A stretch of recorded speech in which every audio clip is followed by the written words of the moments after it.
रसीले करेले के साथ चावल। बस अब मेरी युक्ति के लिए अच्छा घर मिल जाए, उसके हाथ पीले हो जाए, और मुझे क्या ही चाहिए। खबरदार जो मेरी बेटी को निकालने की बात की तुमने तो। हाँ देखो ना पापा, मम्मी तो चाहती है कि बस मैं जल्दी से इस घर से चलती बनूं और फिर सारे घर पर इनका ही राज हो। हाँ तो बिठाए रखो जवान बेटी को घर पर, कल को इसके बाल सफेद हो जाएंगे और उम्र निकल जाएगी, चेहरे पर झुर्रियां पड़ जाएंगी, तब शादी करना इसकी। अच्छा, अब आप दोनों लड़ो मत, मैं चली अब ऑफिस, आप लोग ढूंढो मेरे लिए लड़का। ऐसा कहकर वो ऑफिस के लिए चली जाती है और उसके माता पिता उसके लिए लड़का ढूंढने लग जाते हैं। और कुछ दिन बाद बाजार में जाते वक्त उन्हें अपने पुराने पड़ोसी मिल जाते हैं जो कुछ समय पहले ही कहीं और शिफ्ट हो गए थे। अरे कैसे हो सुभाष भाई? अरे कश्मीर भाई आप? मैं बस बढ़िया हूँ, आप सुनाओ आप कैसे हैं? मैं भी ठीक हूँ। तभी दोनों की बीवियां भी आपस में गले मिलती हैं। बड़े दिनों बाद मिलना हुआ बहन जी, सब ठीक? सब ठीक है प्रभा बहन, तुम कैसी हो? जवान बेटी की माँ भला कैसी होगी? परेशान और क्या। वो क्यों भला? देखो ना उसके लिए लड़का ढूंढ रही हूँ, लेकिन उसके लायक तो कोई मिल ही नहीं रहा। ढूंढ तो मैं भी कब से अपने बेटे के लिए रही हूँ, लेकिन कोई लड़की मिलती ही नहीं। वैसे एक बात कहूँ, मुझे तो युक्ति बिटिया बड़ी पसंद है बचपन से, और अपना विशाल भी कोई कम नहीं है। दोनों की जोड़ी खूब अच्छी जचेगी। ये बात सुनकर सभी के चेहरे पर एक अलग ही चमक आ जाती है। क्या हुआ भाई, कोई गलती हो गई मुझसे? कुछ गलत कह दिया क्या मैंने? अरे हम तो ये सोच रहे हैं कि ये बात हमारे दिमाग में क्यों नहीं आई। हाँ ये तो वही बात हो गई, बगल में छोरा शहर में ढिंढोरा। ठीक है तो इस संडे हम तुम्हारे घर आएंगे विशाल के साथ, आगे की बात वहीं बढ़ा लेंगे। ठीक है, मंजूर है। शाम को युक्ति ऑफिस से घर आई तो घर वालों ने उसे विशाल के आए हुए रिश्ते के बारे में बताया। क्या कहा मम्मी? वो बंदर, उस बंदर से मेरी शादी करवाओगे? ऐसा नहीं बोलते बेटी, वो तेरा होने वाला पति है। वो कार्टून मेरा पति। बेटा तो उसमें बुराई ही क्या है, कई सालों से जानते हैं उन्हें, हमारे अच्छे पड़ोसी रहे हैं और भले लोग हैं। विशाल भी अच्छा लड़का है, और फिर मजे की बात यह है कि उनका घर यहाँ से 20 मिनट की दूरी पर है। अब इतना पास ससुराल और मायका हो तो लड़की को और क्या चाहिए? जब हमारा दिल करे हम तुमसे मिलने भी आ जाया करेंगे। जो भी है, लेकिन मुझे उस बंदर से शादी नहीं करनी। अब तेरी मर्जी नहीं चलेगी, तुझे हमारी खुशी के लिए उस विशाल से शादी करनी पड़ेगी, और तूने उससे शादी नहीं की तो फिर हम कभी तुझसे बात नहीं करेंगे, और फिर खुद ही अपने लिए लड़का ढूंढ लियो। ऐसा तो हमारी तो नाक कट जाएगी। हमने उनसे हाँ कह दिया और अब लड़की मना कर रही है। दोनों माता पिता उसे इमोशनल कर देते हैं और ना चाहते हुए भी युक्ति को विशाल से शादी के लिए हाँ करनी पड़ती है। उधर विशाल का भी यही हाल था। मैं उस लड़की से शादी नहीं करूंगा माँ, वो तो एक नंबर की नक्चरी बंदरी है। नहीं करनी मुझे उससे शादी। उससे तो अच्छा होगा कि मैं सारी उम्र कुंवारा ही बैठा रहूं। अगर कल को कोई बेकार लड़की तेरे पल्ले पड़ गई जिसने हमें घर से निकाल दिया और हमें वृद्धाश्रम भेज दिया तो देख विशाल, अगर तूने उससे शादी नहीं की ना तो तू मेरा मरा हुआ मुंह देखेगा। अब बेचारे क्या करते, दोनों फंस चुके थे और ना चाहते हुए भी उन दोनों को शादी करनी पड़ती है। और फिर शादी के अगले दिन, वाह बहू तू तो बड़ी जल्दी उठ गई, लगता है अपनी पहली रसोई की चिंता ने तुझे जगा दिया।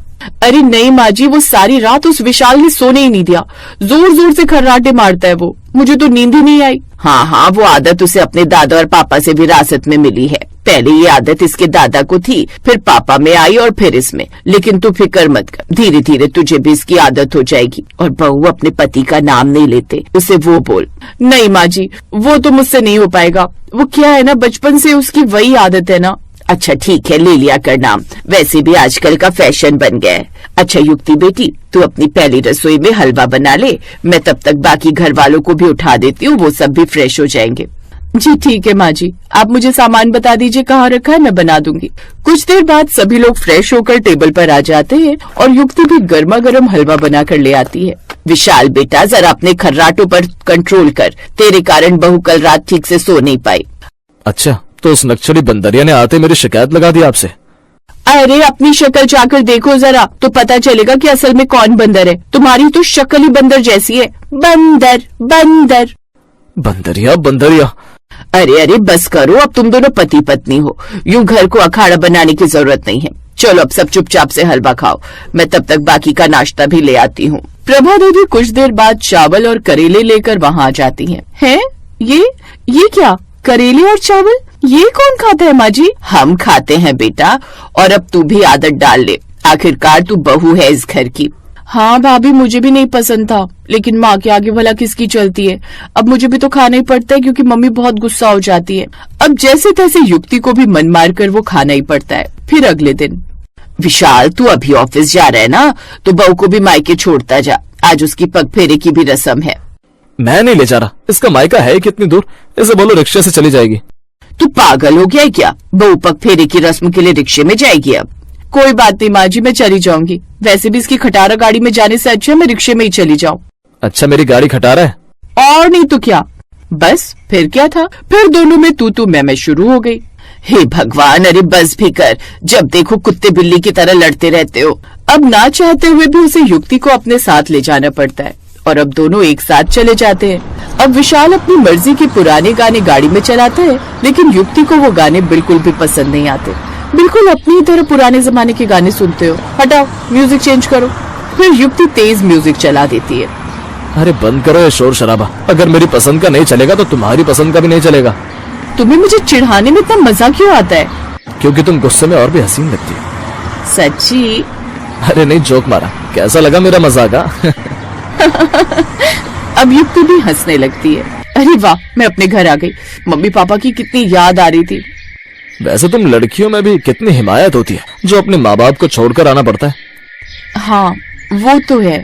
तभी युक्ति की आंखें नम हो जाती हैं। तुम भी आओ ना अंदर।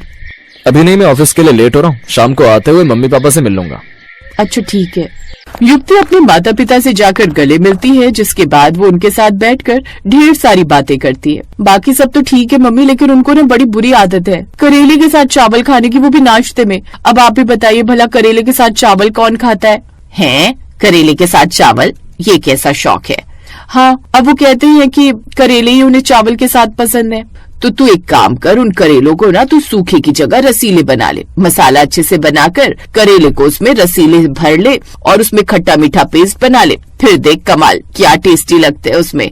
तू चावल के साथ भी खा लेगी। हाँ आइडिया तो अच्छा है मम्मी, लेकिन अभी तो मुझे बढ़िया से सैंडविच बनाकर खिलाना, मुझे तो वही पसंद है। हाँ, आज मैंने अपनी बच्ची के लिए कई सारे पकवान बनाए हैं। अब युक्ति भरपेट खाना खाती है, जिसके बाद शाम को विशाल उसे लेने आता है।